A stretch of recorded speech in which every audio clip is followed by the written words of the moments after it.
기독교 신앙은 결국 사람을 통해서 계속 흘러갑니다 하는 말씀을 나누고 싶어요. 우리가 한참 오클랜드 블레싱 700일 집회를 마치고 한참 막 은혜를 받고 제 마음도 영적인 흥분도 있고 그럴 때에 성지순례를 다녀오신 어떤 목사님이 이렇게 사진들을 올려놨는데 에베소 교회 터전이라는 그런 사진이 한 장이 탁 제 눈에 들어왔어요. 왜냐하면 우리는 에베소를 굉장히 좋아했거든요. 그 에베소 교회, 우리가 잘 아는 대로 사도행전 18장, 19장, 그 엄청난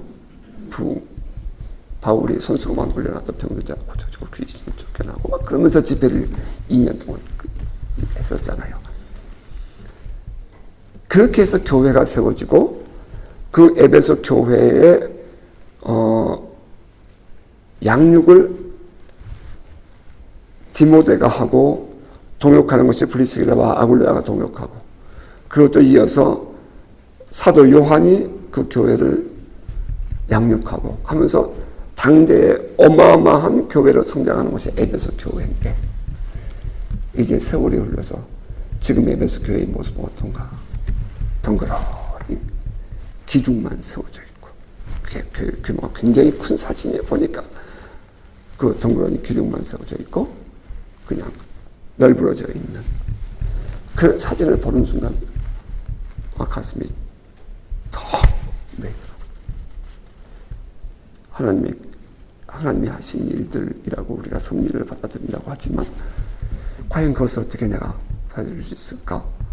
야, 정말 우리는 평생 교회를 세우는 것을 삶의 목적으로 삼고 살아왔던 저였기 때문에 더욱더 그 사진이 인상 깊게 저에게 다가왔어요.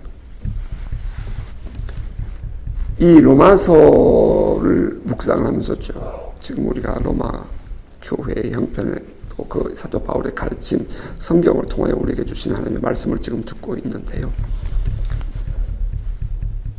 이제 로마서 마지막 장 16장이 옵니다. 그동안 사도 바울이 로마 교회에 하고 싶었던 이야기, 그리고 이 로마 교회 성도들을 여러 가지의 방향에서 케어하고 있었던 그런 내용들이 15장까지 다 기록이 되고, 이제 16장 마지막 장에 들어오면 사도는 성도들에게 문안을 하는 모습을 보게 되죠. 저는 이 로마서를 묵상하면서 특히도 이 16장에 들어왔을 때에 제 안에 놀라운 깨달음이 아주 요동을 쳤습니다. 아주 분명해지는 것은 기독교 신앙은 결국 사람이 계승한다 하는 것입니다. 계승, 이어간다. 그런 의미에서 기독교는 사람이다.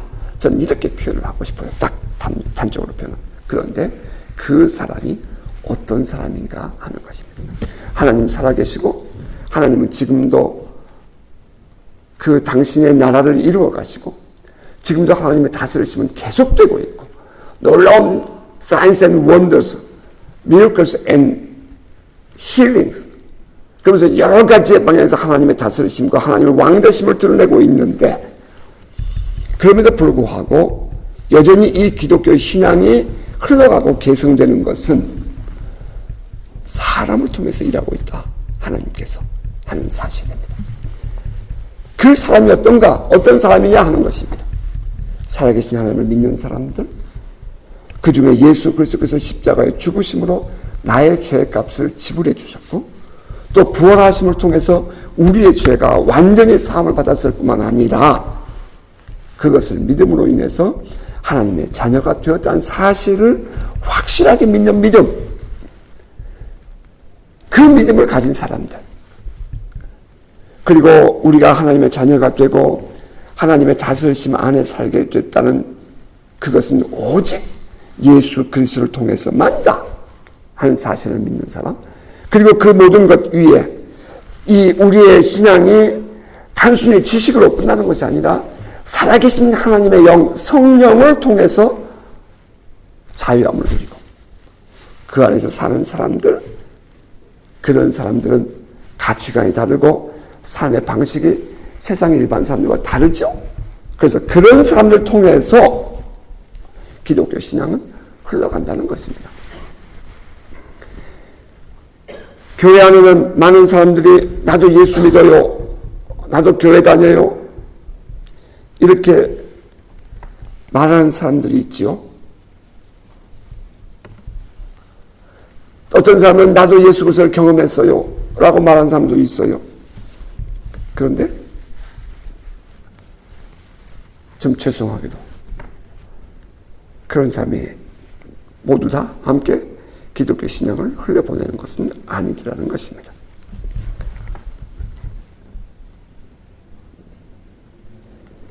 예수 그리스도 안에 있기 때문에, 다시 말하면 놀라운 하나님의 은혜를 경험했기 때문에 그들에게 있어서 세상은 참된 가치가 되지 못한다는 사실을 깨닫고 살아가는 사람들, 그래서 그들에게서 진정한 가치는 예수 그리스도의 복음뿐이다. 예수 그리스도밖에 없어. 살아계신 하나님밖에 없어. 이 복음뿐이야. 이게 가장 큰 가치야 라고 말할 수 있는 사람들, 어찌하든지 이 복음을 삶으로 살기를 원했고 이 복음을 이웃 사람들에게 전하고자 하는 사람들, 그 사람들을 통해서 기독교 신앙은 흘러간다는 것입니다. 전혀 낯선 곳에 가서도 그 낯선 사람을 만났을 때에도 상대방이 나도 예수를 믿는다 라고 말하면 나도 모르게 마음이 열리고 편해지는 것은 바로 우리가 예수를 만났기 때문이며 우리가 성령을 받았기 때문인 것입니다. 예수를 믿는다고 말하는 사람이라고 다 우리와 같은 마음을 갖는 것 아니라는 것 우리는 잘 알아요. 오히려 예수를 믿는다고 하면서도 우리의 마음을 아프게 한 사람들을 우리는 수없이 경험했습니다. 왜 사도 바울인들 그런 사람을 만나지 않았겠어요? 왜 초대교회인들 그런 사람들이 없었겠습니까? 사도 바울의 이 서신들을 보면, 좀 더 우리가 깊이 있게 묵상을 해보면, 사도 바울이 복음을 전했던 세웠던 고린도 교회에도 사도 바울의 마음을 아프게 하는 사람들이 생기게 되고, 또 디모데후서 같은 경우를 보면 그 에베소 교회에도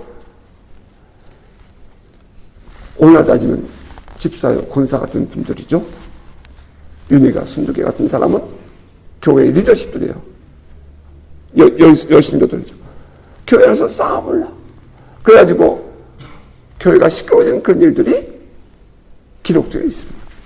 그러니까 오늘 우리가 지금 이 로마서 16장을 읽으면서 언급된 사람들의 모습을 보면 참 얼마나 이 사람들이 귀한가, 참 고마운 분들이다 하는 생각을 갖게 된다는 것입니다. 자, 오늘 그러한 의미에서 이 16장의 인물들을 좀 보게 될 텐데요. 저는 여러분들에게 그냥 단순히 그냥 쉽게 가는 것보다 구체적으로 이분들의 삶이 어떠했는지 성경을 같이 찾아가면서 함께 또 말씀을 묵상하고 그분들의 그 신앙이 우리에게 임파테이션, 우리가 전수될 수 있기를 소원합니다. 자, 우리 같이 1절, 2절 같이 한번 더 읽어보실까요? 같이 읽습니다. 시작. 내가 갱그레아 교회의 일꾼으로 있는 우리 자매 베베를 너희에게 추천하노니 너희는 주 안에서 성도들의 합당한 예절로 그를 영접하고 무엇이든지 그에게 소용되는 바를 도와줄지니 이는 그가 여러 사람과 나의 보호자가 되었습니다. 여러분, 이 말씀을 이렇게 잠깐 읽었는데요. 이 말씀 가운데 뭐가 가장 눈에 탁 들어온 중요한 말이라고 생각합니까? 저는 이 말씀을 묵상하면서 내가 너희에게 베베를 추천한다. I commend to you our sister 베베, 포에베 하는 그 부분이 저에게 탁 들어왔습니다. 사람을 추천한다? 참 어려운 일이죠. 한국에서는 그렇게 가끔 있긴 있었지만 그렇게 많지는 않았습니다. 그런데 이 뉴질랜드라는 이 나라의 어떤 분위기는 교회 목사의 추천서는 매우 이렇게 학교 선생님들의 추천서만큼이나 효과가 있잖아요. 그래서 거기다 반드시 너는 이 사람과 몇 년 동안 사귀어 봤느냐? 라고 묻거든요. 그 추천하는 글 속에. 많이 썼죠. 그런데 그 어떤 사람을 다른 사람에 추천한다는 것이 얼마나 어려운가 하는 것을 이 삶을 통해서 깨닫게 되는 겁니다. 어떤 사람을 추천할 때는 그 안에 추천하는 사람의 인격과 마음도 그 안에 들어있는 것이기 때문에 매우 조심스러운 것입니다. 다시 말하면 내 이름으로 내가 누군가를 추천하게 되면 상대방은 그 사람을 보는 것이 아니라 저의 인격을 믿고 저를 생각하고 그 사람을 받아들인다는 거예요. 그렇지 않겠어요? 그 사람이 어떤 생각을 갖고 있는지, 그 사람이 어떤 마음으로 지금 여기에 와 있는지, 그것은 그렇게 크게 중요하지 않아요. 추천하는 사람의 권위와 추천하는 사람 때문에 상대방이 받아준다는 거죠. 그런데 내가 어떤 사람을 추천했는데 그가 다른 마음을 품었거나 다른 생각을 갖고 있다면 정말 매우 난감한 일을 만나게 되죠.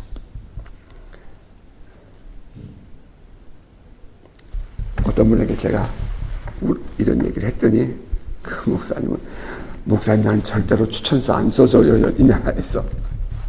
제 크레딧에 문제가 되잖아요. 그렇게 얘기하는 분도 보았습니다. 이해는 합니다. 쉽게 사람을 믿어주고 싶고 또 받아주고 싶고 다 제 마음만 같을 것 같아서 그렇게 생각하고 어떤 사람을 추천해 준 일이 많습니다. 그런데 후에 돌아오는 피드백이 부정적인 평가를 받을 때 겪었던 아픔들, 늘 저는 그 일로 말미암아 힘들었던 일들이 있습니다.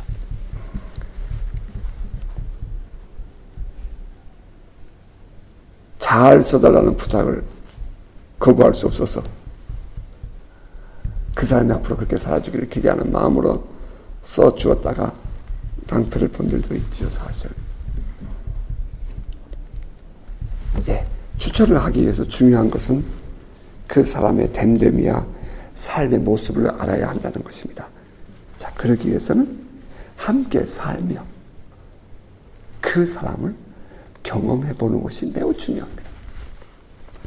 사도 바울은 이렇게 말해요. 내가 겐그레아 교회의 일꾼으로 있는 우리 자매 베베를 너에게 추천하노니. 겐그레아, 우린 잘 알죠? 고린도에서 수리아에 있는 안디옥으로 갈 때에 배를 타고 가는 항구 도시가 겐그레아입니다. 바울이 2차 선교 여행을 하는 중에 이제 거의 마지막 때 와서 고린도에서 겐그레아에 와서 에베소에 잠깐 들렀다가 배를 타고 이쪽으로 예루살렘 쪽으로 이제 넘어가게 되죠. 그 겐그레아에서 이 사도행전 18장 18절을 보면 겐그레아에서 사도 바울이 서원한 바가 있어서 머리를 깎았다라는 말이 나옵니다. 그 겐그레아입니다. 그 겐그레아에는 예수를 그리스도로 믿는 사람들이 모이는 교회가 있었습니다. 베베는 그 교회에서 인정받는 교회의 일꾼이었어요. 그 일꾼이라는 단어를 히브리어로 찾아보니까 디아코노스라는 단어를 썼습니다. 그 디아코노스라는 단어는 집사라는 단어예요. 초대교회 디아코노스가 되려면 쉽게 되는 것도 아니잖아요. 성령이 충만하고 믿음이 충만하고 사람에게 칭찬을 받는 그런 사람이어야 되잖아요. 이 베베가 겐그레아 교회에서 집사로 섬겼다. 그리고 누구에게든지 인정을 받는 성품의 여인이었다 하는 것을 우리는 충분히 추론해 볼 수 있습니다. 왜냐하면 초대교회는 그러한 사람을 교회 일꾼으로 세웠기 때문입니다. 사도는 베베를 우리의 자매라고 칭했다는 것 여러분 생각해 보시기 바랍니다.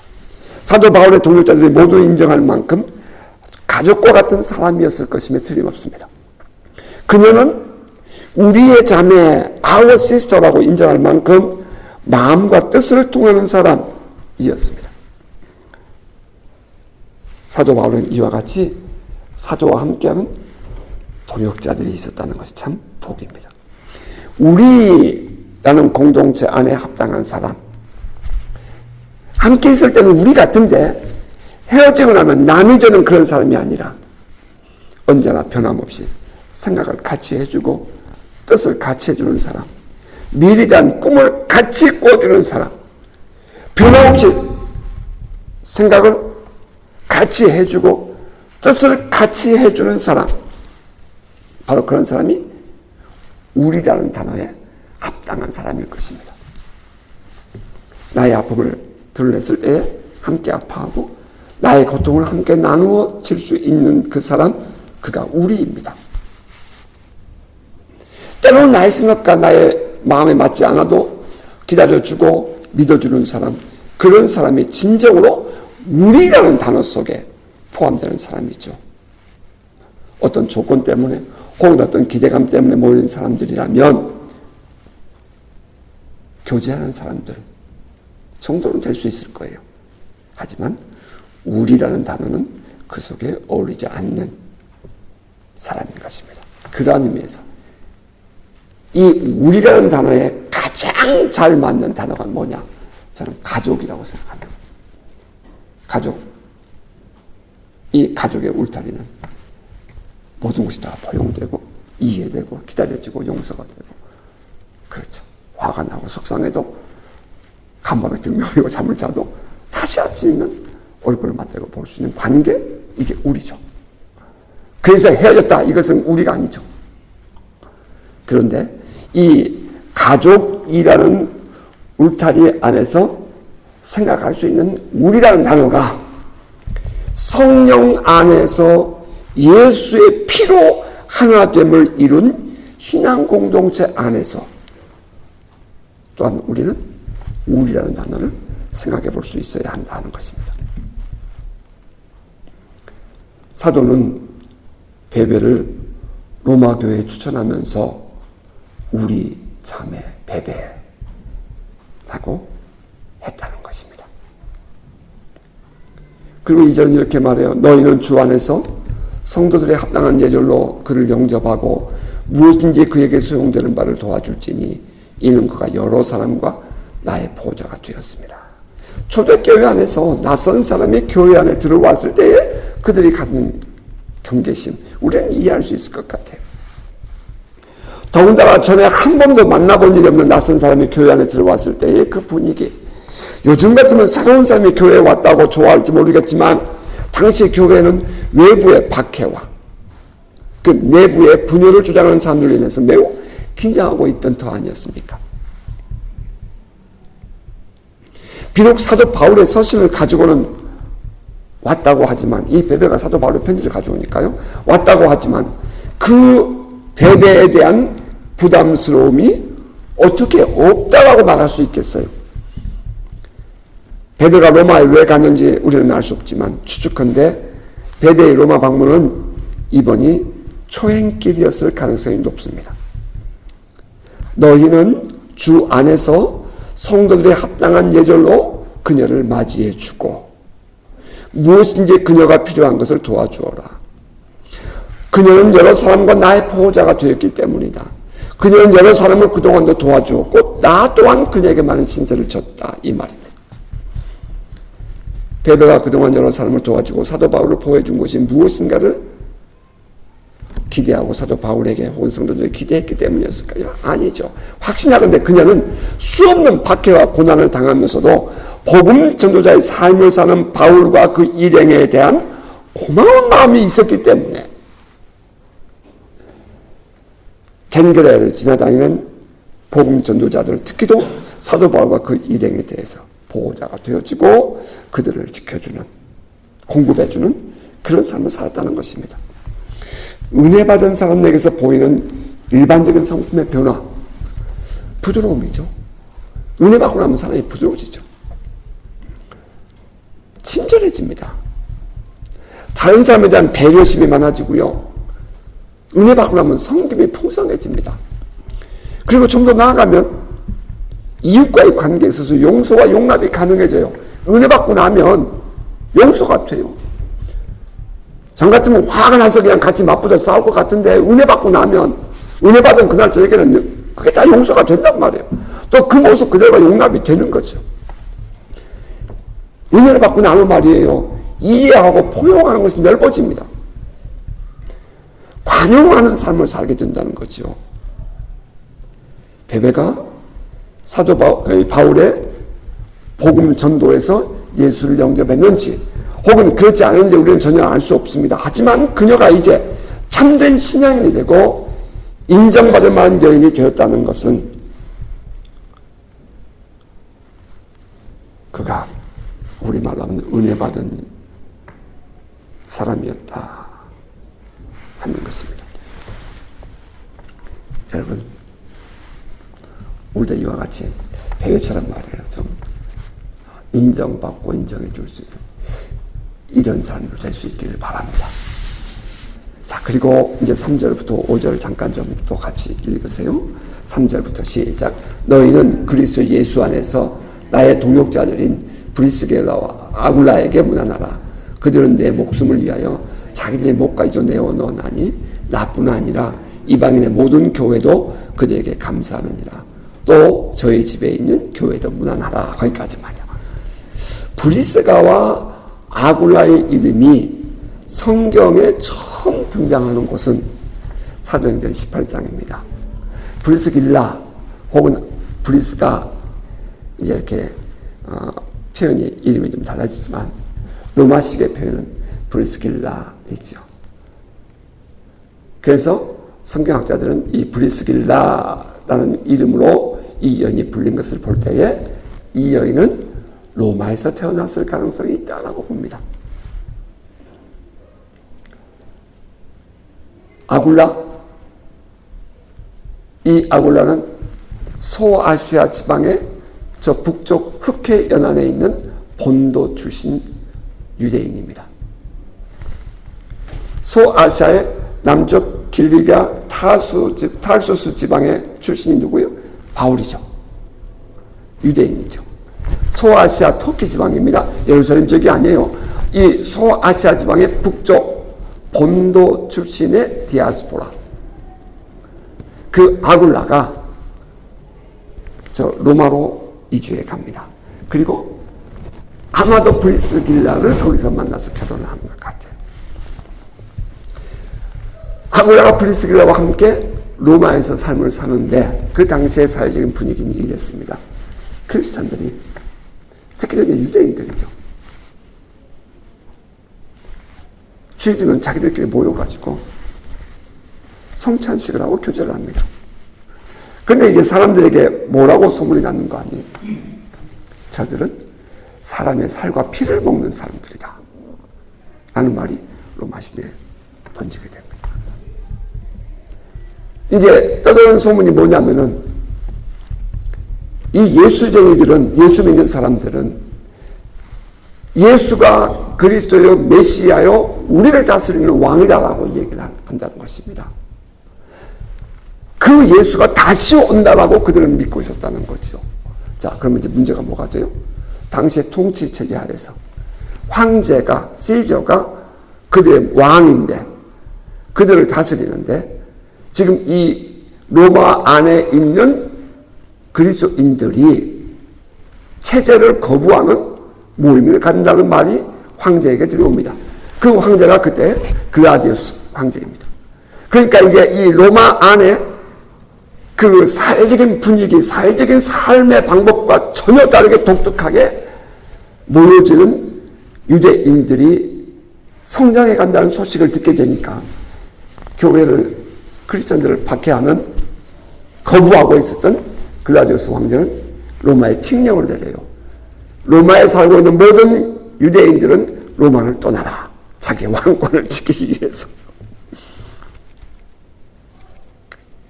그렇게 이 글라우디우스의 그런 칙령이 떨어지니까 그 안에 살고 있던 아굴라와 브리스길라가 로마에 살지 못하고 이주해 옵니다. 배를 타고 건너와요. 그렇게 해서 발칸반도로 오는데 그들이 멈춘 곳이 고린도였습니다. 사도 바울이 2차 선교 여행을 쭉 다니다가 아덴에서 고린도에 갔을 때에 이 두 부부를 만납니다. 이 한 부부를 만납니다. 그리고 그 집에 가서 같은 디아스포라니까요. 둘 다 낯선 사람 지역 아니겠어요? 함께 거주를 하면서 주일이면 안식일이면 회당에 가서 유대인들에게 이 그리스도를 전하고 평일날은 집에서 텐트를 만드는 일을 함께 합니다. 당시에 이 고린도에 있는 집의 양식은 어떠냐면 아래층은 일터와 이렇게 방들이 있지만 거주지역이 있지만 2층에는 큰 홀이 되어 있어서 사람들이 모여서 대화를 하고 교제를 할 수 있는 그런 홀이 있었다는 것입니다. 요즘에도 가끔 동남아에도 제가 이제 가보면 그런 집들을 봐요. 아래층은 돼 있어요. 근데 해가 지고 나면 이제 더우니까 시원하게 그 동네 사람들이 2층에 모여가지고 같이 어울리는 그런 집들이 있습니다. 그러니까 이 아굴라와 브리스길라와 아굴라의 집이 그런 구조였다는 거죠. 그래서 사도 바울이 그 1층에서 일을 하면서 사람들을 만나고 전도를 하면 밤이 되면 저녁이 되면 그 2층에 모여가지고 성경 공부도 같이 하고 쉐어링도 하면서 그들이 이제 신앙의 공동체가 형성됩니다. 그게 고린도 교회의 처음이었어요. 바울이 이제 고린도 지역에서 복음을 전하면서 어려운 일을 겪죠. 그리고 이제 고린도에서 나와서 갱그레를 통해서 갱그레에서 머리를 깎고 배를 타고 에베소로 건너갑니다. 에베소로 건너가는데 에베소로 건너갈 때에 이 아굴라와 브리스길라가 같이 건너가요. 아굴라와 브리스길라가 바울과 함께 같이 건너가요. 그리고 에베소에 갑니다. 근데 에베소에 갔는데 거기서 이제 몇 사람들 만나서 복음을 전한 이후에 사도 바울만 혼자, 물론 이 아리스타고나 몇 사람이 같이 가지만 아굴라와 브리스길라는 에베소에 남겨놓고 바울이 배를 타고 예루살렘을 갔다가 그리고 안디옥을 들렀다가 세 번째 이제 선교를 오게 됩니다. 사도 바울이 이 안디옥에서 세 번째 선교 여행을 출발해서 왔을 때는 2차 전도 여행 때 가지 못했던 에베소로 그 지역으로 가게 되잖아요. 에베소 지역에 갔더니 지난번에 남겨두었던 아굴라와 브리스길라가 있는 거예요. 사도 바울이 이 예루살렘에 갔다가 안디옥을 다녀오는 동안에 북아프리카에 있는 알렉산드리아 출신의 유대인 아폴로가 복음 전도자죠. 이곳에 와가지고 에베소에 와가지고 그는 성경의 능통한 자라고 했습니다. 예수가 그리스도라고 전하는 거예요. 그런데 그는 세례 요한의 세례만 알고 있었다라고 성경은 말하죠. 그랬더니 아굴라와 브리스길라가 그 아볼로를 불러다가 다시 성경을 가르쳐주면서 그리스도의 복음을 전해줍니다. 마치 그 일이 마쳐진 이후에 바울이 에베소에 오게 되죠. 그리고 이 브리스길라와 아굴라 부부를 바울이 다시 만나서 함께 거기서 이제 이 사역을 하게 되는데 그것이 바로 에베소 교회의 전도입니다. 이 아굴라와 브리스길라는 바울의 아주 중요한 동역자죠. 그리고 이 에베소에서 2년 동안 손수건만 얹어라도 병이 고쳐져. 엄청난 성령의 기름 부심이 함께하고 예수의 복음이 확장되는 그런 놀라운 기적을 체험하죠. 그리고 이제 2년이 지났을 때에 에베소에 변화가 일어나요. 신전, 아데미 여신을 섬기는 큰 신전이 에베소에 있었는데 백성들이 거기 와서 신을 섬기고 많은 우상들을 세공되어 있는 것들을 기념품들을 사가야 되는데 장사가 안 되는 거예요. 그러니까 이제 데메드리오라는 은장색이 은세공업자가 장사가 안 돼. 사회 분위기가 달라지는 거야. 그러니까 이제 그 사람들을 충동을 하고 데모를 일으키면서 이제 큰 무리를 이끌고 콜로세움으로 들어갑니다. 사도 바울을 이 분노한 그 폭동들이 잡으러 갔지만 사도 바울의 공교롭게도 그 자리에 없었어요. 그랬더니 그 마게도니아 출신의 아가야가 아니네. 이 마게도니아 출신의 가이오와 아리스타고라는 두 사람을, 마게도니아가 어디냐면 저 빌립보 저 지역입니다. 그들이 지금 빌립보 그 지역이 마게도니아예요. 아가야는 아랫지방이거든요. 이 사도 바울이 전도를 갔다가 거기서 만난 사람들이 은혜를 받고 고린도를 지나서 쭉 지금 같이 다니는 거예요. 예루살렘까지 같이 갔다 옵니다. 그런데 그 폭도들이 바울을 잡으러 갔다가 바울을 잡지 못하고 가이오와 아리스타고를 데리고 그 큰 연극장이라고 되는데 콜로세움으로 들어갑니다. 바울이 멀리서 그 소식을 들어요. 그러니까 바울이 지금 자기 대신 두 사람이 붙잡혀갔다는 소식을 듣고 바울이 그 연극장에 들어가고 싶어 합니다. 그랬더니 함께 있었던 그 동료들이 들어가지 말라고 말을 합니다. 그 중에는 이 에베소의 관료 중에 한 사람이 바울에게 사람을 보내서 그 연극장에 바울은 들어가지 말라고 맡게 됩니다. 그래서 바울이 그 연극장에 들어가지 않고 이제 살아남게 되는 거예요. 그때에 그 폭도들이 일어나서 바울을 죽이고자 할 때에 바울을 보호해 준 사람들이 누구냐? 브리스길라와 아굴라였다는 것입니다. 브리스길라와 아굴라를 포함한 그 바울의 동료들이 바울을 보호해 줘요. 그러니까 바울은 이렇게 말했어요. 그들은 내 목숨을 위하여 자기들의 목까지 내놓은 사람들이다. 만약에 바울을 감춰줬던 사실을 알게 되면 그들은 죽게 되죠. 그 위기에 브리스길라와 아굴라는 이 바울을 살려줍니다. 그리고 이 편지를 보낸 10년 후에 사도 바울의 제일 마지막 편지가 디모데후서인데요. 67년에 기록됩니다. 디모데후서 4장 19절에 보면 마지막 편지예요. 이때는 바울이 로마에 있을 때 에베소에서 목회하고 있는 디모데에게 보낸 편지예요. 브리스가와 아굴라에게 문안하라, 이런 편지가 있어요. 그렇다면 이제 브리스가와 아굴라는 다시 돌아볼게요. 본도에서 아굴라가 태어나고 디아스포라로 이동하면서 사는 유대인이에요. 상업을 하고 있다고요. 텐트를 만드는 직업이에요. 그가 로마에 가서 브리스길라를 만나서 결혼을 하고 로마에 살고 있었는데 글라우디우스 황제의 칙령에 의해서 그가 고린도로 왔습니다. 고린도에 와서 사도 바울을 만나 에베소를 같이 가요.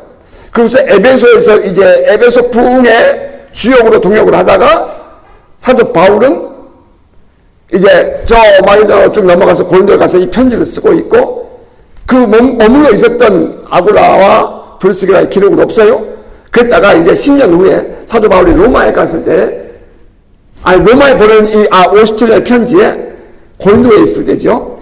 브리스길라와 아굴라의 이름을 언급하는 것을 보면 그때 에베소에서 로마로 다시 이들이 이주해 갔던 것 같아요. 그런데 이제 10년 후에는 위치가 바뀌어서 바울이 로마에 있고 이들은 다시 에베소로 이주해 간 그런 상태였다는 것을 우리가 알 수가 있죠. 그들의 이 브리스길라와 아굴라의 삶은 단순히 생업을 위해서 그렇게 한 것이 아니라 복음을 전하고 교회를 세워가기 위해서 신앙의 중심이 되어 삶을 살았던 그런 인물이라는 것입니다.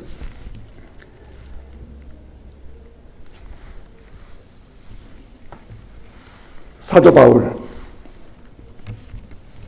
그는 로마 교회에 편지를 하면서 이렇게 말합니다.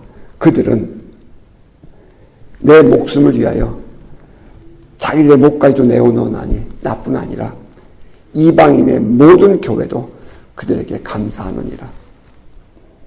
이 브리스길라와 아굴라는 이동을 하면서 복음을 전하고 가는 곳마다 교회를 세워주는 그런 사역을 했다는 것입니다.